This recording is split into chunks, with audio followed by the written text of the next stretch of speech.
আজকের ব্লগ আমরা এখান থেকে শুরু করছি। এই ব্লগে তোমাকে প্রথমেই একটা জিনিস বুঝিয়ে দেওয়া হচ্ছে যে সকালে উঠে প্রথমে জল পান করবে। একটু গুনগুনা মানে একটু হালকা গরম হলে আরো ভালো হয়।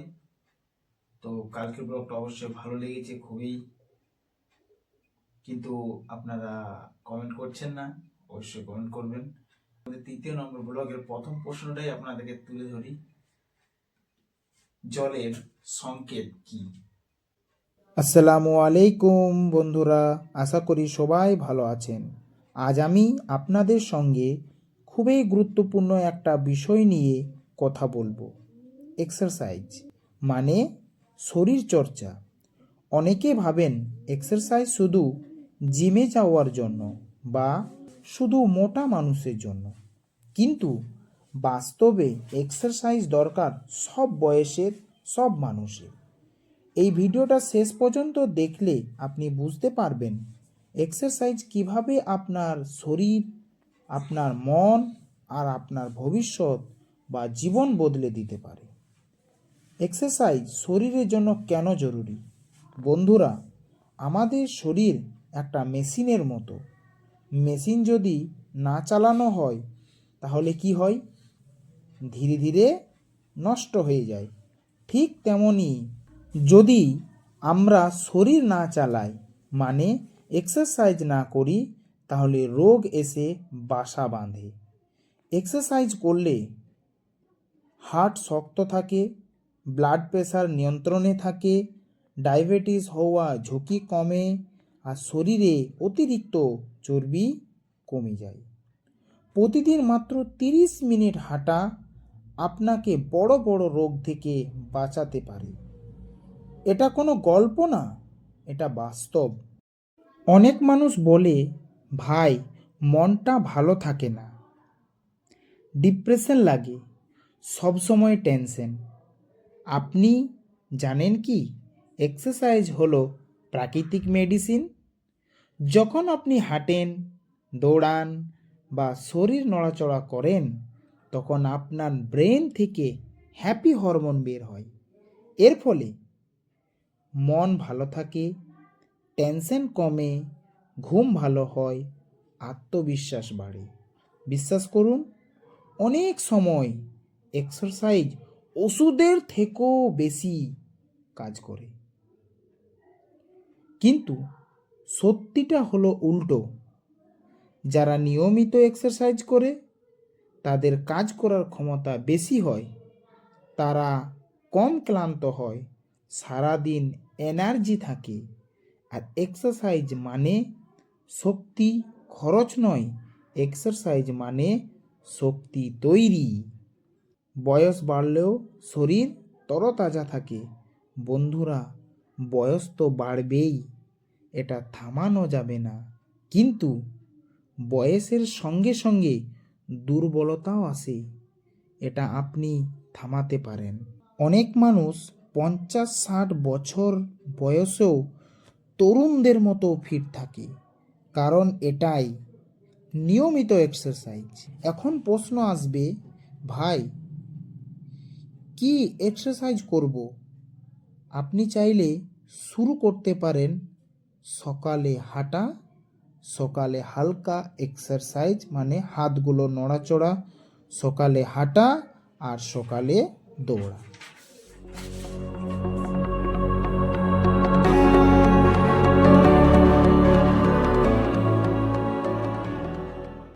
একটা ক্লাস হয়ে গেল আমাদের কমপ্লিট, ইংলিশ গ্রামার।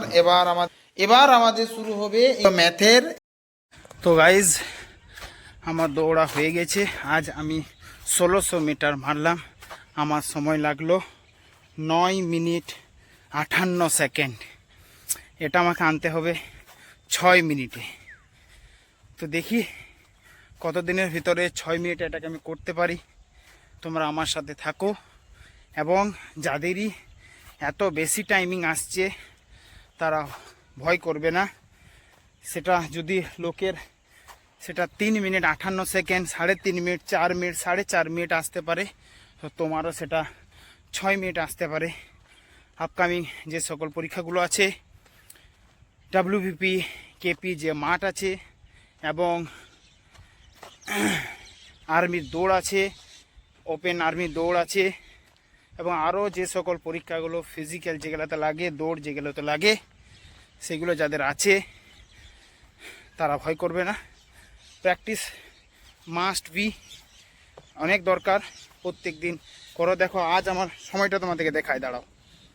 এই দেখো আমার সময় 9 মিনিট 58 সেকেন্ড 91.3 সেকেন্ড।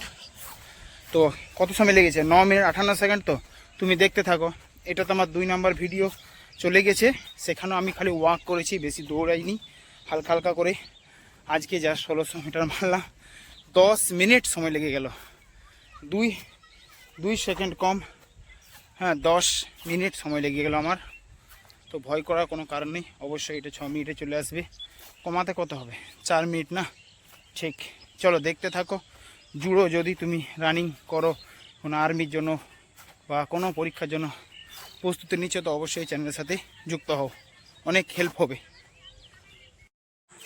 তো গাইজ, আজ আমি তোমাদেরকে দেখাবো আমার গ্রাউন্ড যেখানে আমি দৌড়াই, সেটা কত মিটারের ট্র্যাক আছে, এবং এখানে লং জাম্পও আছে, সেটাও দেখাবো তোমাদেরকে।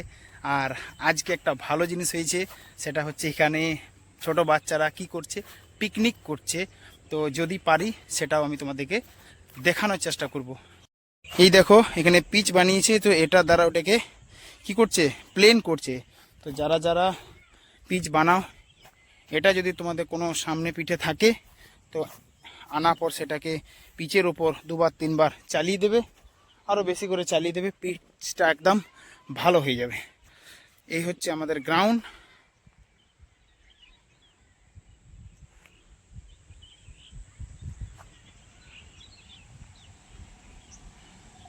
এই হচ্ছে আমাদের গ্রাউন্ড। আর এই গ্রাউন্ডটা পুরোপুরি 315 আছে। যদি তুমি একটু সাইড কেটে যদি দৌড়ে যাও, তাহলে এটা পুরোপুরি 300 হয়ে যাবে। আর এই ট্র্যাকের মধ্যে যদি তুমি দৌড়াও, তো 315 হবে এটা। তো আমরা 300ই ধরি এটাকে। 5 রাউন্ড মারলে 1600 মিটার কমপ্লিট হয়ে যায়। হ্যাঁ, তো তাও আমরা পাঁচ এখানে শেষ করি, তারপর ওখান পর্যন্ত যাওয়া যায় আরও 100 ধরে। এটা হচ্ছে পুরো 1600 মিটার ট্র্যাক।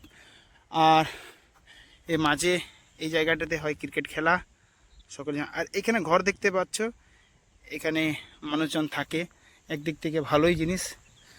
সব থেকে একটা ভালো জিনিস কি বলতো, এখানে দেখতে পাচ্ছ চারিদিকে গাছের দ্বারা এই গ্রাউন্ডটা ঘেরা আছে কি না, পুরোটাই ঘেরাও আছে, যাতে অনেকজন মানুষ দেখে দৌড়াতে পারে না, লজ্জা করে, তাদের জন্য সব থেকে উপকারী হবে গ্রাউন্ডটা। যদি তুমি সামনে পিঠে কেউ আমার এই ভিডিও দেখছো, তো অবশ্যই এই গ্রাউন্ডটাতে আসো এবং দৌড়াও।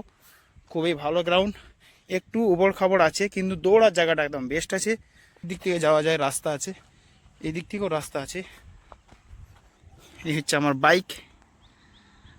তোমার কমেন্ট করার আগে আমি বলে দিই, গ্রাউন্ডে আমি এটাকে এক্সারসাইজের ভিডিওগুলো বানাতে পারি না, কেন সেটা বাড়িতে গিয়ে বানাতে হয়, কেন আমার টিউশন থাকে, টিউশনের টাইম ম্যানেজ করতে হয়। এই কারণে বেশি সময় আমি একটা জায়গায় দিতে পারি না, এই জন্য দৌড়ে নিই, তারপর সময় পাওয়ার পর আমি অন্য টাইমে এক্সারসাইজগুলো করে নিই। যদি তোমাদের কাছে টাইম কম থাকে, তো অবশ্যই তোমরা এমনটা করবে, আর যদি টাইম থাকে তো একবারই সব কিছু করবে, সব থেকে বেস্ট এটা। এই দিক থেকে আছে রাস্তা, এই দিক থেকে যাওয়া যায়, এই দিক থেকেও তুমি বাড়ি যেতে পারো, এই দিকেও রাস্তা আছে।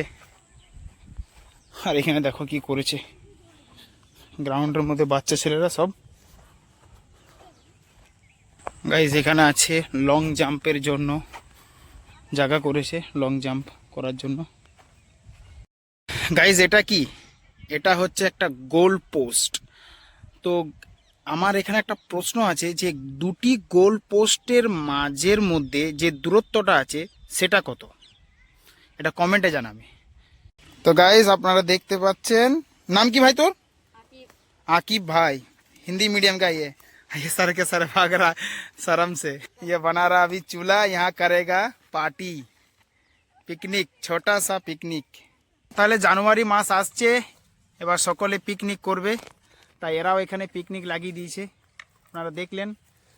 তো যান ঘুরে আসুন জানুয়ারি মাসের 1 তারিখে 2026, নতুন মাস, নতুন দিন, নতুন বছর। এরা তো এখানেই লাগিয়ে দিয়েছে, কোনো চিন্তা নেই। আজ হবে না, আজকে এগুলো ভিজে আছে, মনে হয় কালকে এরা পিকনিক করবে। তো কাল যদি হয় তো আমি দেখাবো তোমাদেরকে, ঠিক আছে? চ্যানেলের সাথে যুক্ত থাকো। কি খাচ্ছ মা? দুধ মুড়ি আর সুজি। দুধ মুড়ি সুজি, হুম। বাহ। এখন আমি যাই থালা ধুবো।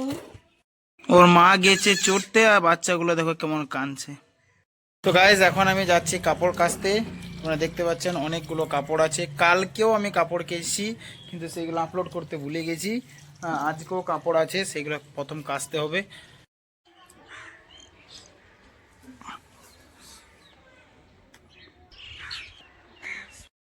গাইজ আমি এখন খাবো ভাত। তোমাদের টিউশন কেমন পড়ানো হচ্ছে? আচ্ছা, ইংলিশ অঙ্ক শিখলে তো? আচ্ছা বলো দেখি, 10-এর স্কোয়ার কত? 9-এর স্কোয়ার? 7-এর বলো।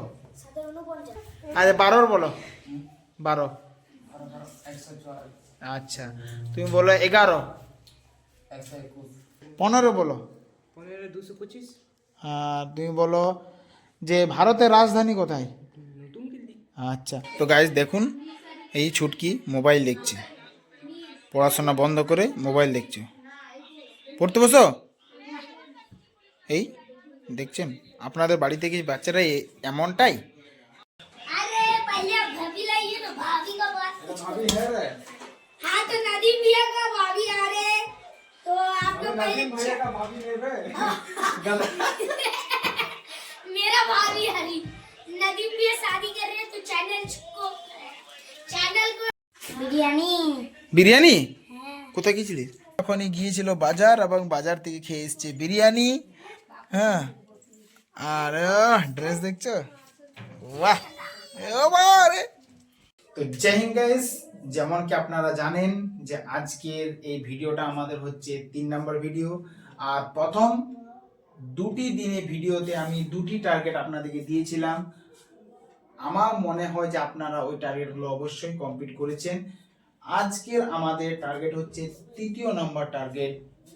এই টার্গেটটাকেও আমাদেরকে কমপ্লিট করতে হবে, তাই তো?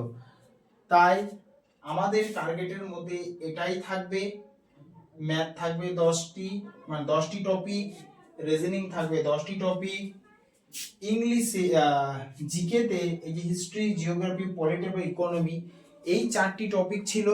এটাকে এবার তোমরা চেঞ্জ করবে। এবার এরপর ইতিহাসের পরিবর্তে তোমরা এখানে কম্পিউটার, এখানে জিওগ্রাফির পরিবর্তে আর্ট অ্যান্ড কালচার, পলিটির পরিবর্তে তোমরা এখানে লাইফ সায়েন্স এবং ইকোনমি পরিবর্তে এখানে এনভায়রনমেন্টাল এটাকেও রাখতে পারো, এনভায়রনমেন্টাল সায়েন্স।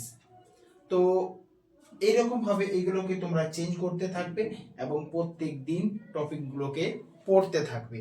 কিছুই চেঞ্জ করার নেই, শুধুমাত্র জিকেটাকে আলাপালি করে পড়তে হবে এবং কারেন্ট অ্যাফেয়ার্সকে 1 ঘন্টা আর মক টেস্ট 1.5 ঘন্টা অ্যানালাইজ, আবার যেমন ছিল তেমনই ভাবে এগুলোকে আমাদের কমপ্লিট করতে হবে। তো আশা করি তোমাকে এটা আজকে ভালো লেগেছে। ব্লগটা দেখেছো, যদি না দেখে থাকো আগের 2টি ব্লগ দেখবে, খুবই উপকৃত। তো গাইস যেতে যেতে একটা প্রশ্ন আমি তোমাদেরকে করতে চাই, যে তোমরা কমেন্টে দ্বারা জানাও যে একটা মানুষের শরীরে, যুবক মানুষের শরীরে হাড়ের সংখ্যা কয়টি থাকে আর শিশুদের হাড়ের সংখ্যা কয়টি থাকে? এই 2টি প্রশ্নের উত্তর কমেন্টে জানাবে। মানুষের হাড়ের সংখ্যা কত থাকে আর শিশুদের হাড়ের সংখ্যা কত থাকে? Thank you so much.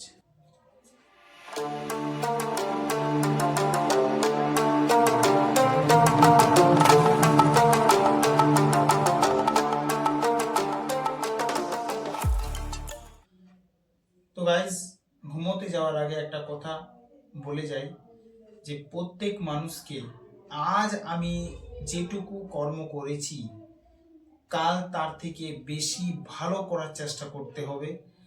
Student লাইফে তোমাদেরকে ভোরে ওঠা প্র্যাকটিস করতে হবে, যে ছেলে বা মেয়ে মাধ্যমিক পরীক্ষা দেবে বা যে কোনো পরীক্ষার জন্য প্রস্তুতি নিচ্ছ, তোমরা যদি ঠান্ডাকে ভয় করছো, তোমরা যদি গরমকে ভয় করছো, তাহলে তোমরা যদি বর্ষাকেও ভয় করছো, তাহলে তোমাদের দ্বারা পড়াশোনা একটু কঠিন হয়ে দাঁড়াবে।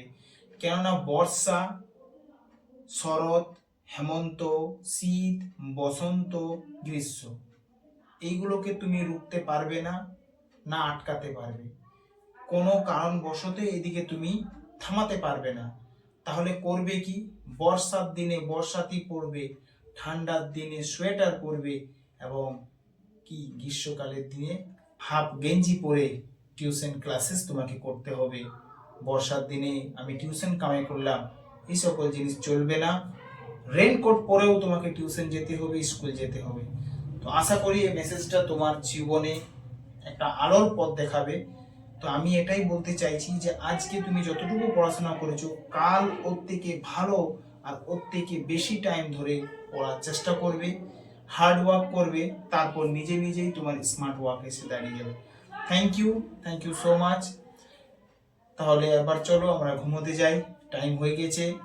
তোমরাও ভালো করে পড়াশোনা করে আমার ব্লগটা দেখলে, দেখার পর অনেক কিছু বুঝতে পেরেছো। যদি ভালো লেগে থাকে অবশ্যই চ্যানেলটাকে সাবস্ক্রাইব করবে, পাশে যে বেল আইকন আছে সেটাকেও দাবাবে, নাহলে নোটিফিকেশন তোমার কাছে যাবে না।